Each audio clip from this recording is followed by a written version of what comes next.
Hello বন্ধুরা, তোমরা কেমন আছো? আশা করি ভালো আছো। তো আমিও ভালো আছি। তো তোমাদের কাছে আবার নিউ ব্লগ ভিডিও নিয়ে চলে আসলাম। তো যাই হোক, পুরো ভিডিওটা দেখার অনুরোধ করলাম। তো এই যে দেখতে পাচ্ছ, দাদাটা চাউমিন খাচ্ছে। চাউমিনগুলা বলে কালকের নাকি, আর কি বলবো। হ্যাঁ, ওই দাদাটার নাম জানো? ওই দাদাটাকে গ্রামে সবাই বলে মটু দাদা, মটু দাদা। কারণ ও ছোট থেকে এত মোটা ছিল, আর কি বলবো। আর হ্যাঁ, আমি ওদের বাড়িতে কেন আসছিলাম জানো? এই যে দেখতে পাচ্ছ বিড়ি পাতাগুলো, আর বিড়ি পাতা কাটছিলাম আর বিড়ি বাজছিলাম, তার জন্য এদিকে আসলাম। কারণ এদিকে ওদের রৌদ্র করছিল, অনেক রৌদ্র করছিল। আর তোমরা তো জানোই ঠান্ডার দিনে রৌদ্রতে থাকতে ভালো লাগে, তাই জন্য আসছিলাম ওদের এদিকে। কারণ আমাদের বাড়িতে এত ঠান্ডা, কি বলবো। তার জন্য প্রত্যেক দিন আমি ওদের বাড়িতেই আসি। আর প্রত্যেক দিন না, কারণ দিদিটা আছে বলে আসি। কারণ একা একা থাকতে ভালো লাগে না, তাই জন্য। তো দেখতেই পাচ্ছ ভাগ্নিটাকে সাজগোজ করছে, কারণ ওরা বাড়ি যাবে। থাকতে বলছিলাম, থাকবে না, তাই জন্য বাড়ি যাবে। তো যাই হোক, অনেক দিন ছিল, যেগুলা দিন ছিল অনেক দিনই ছিল।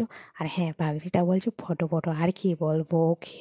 তো আমি ফটো তুলিনি, কারণ ভিডিও করছিলাম। ওরা জানে না যে ভিডিও করছে।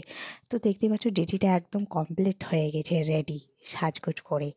আর হ্যাঁ, ব্যাগটা দেখতেই পাচ্ছ তোমরা, কারণ ওরা এখন যাবে। হ্যাঁ, আমি আর বাড়িতে ছিলাম না, কারণ আমি দিদির বাড়িতে গিয়েছিলাম। হ্যাঁ, দিদির বাড়ি থেকে সকালে আমি আসলাম, তার জন্য এই ভিডিওটা করতে পারছি। আর অন্যদের বাড়িতে গিয়ে থাকতে এত অসুবিধা হয়, কি বলবো। আর কুটুম কাটামের বাড়িতে থাকার ইচ্ছা করে না, তাই আমি সকালে আজকে চলে এসেছি। কারণ নিজের বাড়ি বলে না, নিজের বাড়ি যেরকমই হোক ভালোই। আর হ্যাঁ, আমি বাড়িতে থাকলে ভিডিও বানাতে পারি। কারণ ওদের বাড়িতে, দিদির বাড়িতে ভাগ্নি আছে, ভাগিনা আছে, ও বাচ্চা কাচ্চাগুলোকে নিয়ে আর ভিডিও বানানো হয় না, তাই চলে আসলাম। তো ভালোই লাগলো আমাকে বাড়িতে এসে। তো চলো ভিডিওটা দেখো। এই যে দিদিটা এখন বাড়ি যাবে। তো বাড়ি যাবে একটা জেঠুর সাথে বাইকে করে।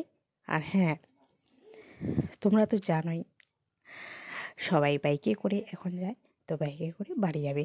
আর হ্যাঁ, আমি বিড়ি বাঁধছি, অনেক দিন ধরে বিড়ি বাঁধা হয়ে গেছে, অনেক দিনেই। তো কিন্তু কি বলবো, বিড়ি বাঁধে বাঁধে বিরক্ত হয়ে গেছে। আর বিড়িগুলা এতদিনে বেঁধেছি, তো বিড়িগুলা দিতেই পারছি না কোনো দিন। আর কি বলবো, এত বিরক্ত লেগে গেছে।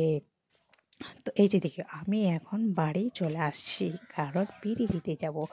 অনেক দিন ধরেই বিড়িগুলা বেঁধে রেখেছিলাম। এই যে দেখতে পাচ্ছ, বিড়িগুলা আবার বেশি বিড়ি বাঁধেনি, কারণ এগুলা এক সপ্তাহের বিড়ি দিতে পারিনি বলে, তাই জন্য এতগুলা বিড়ি হয়ে গেছে। তো চলো ভিডিওটা শেষ করলাম এখান থেকে।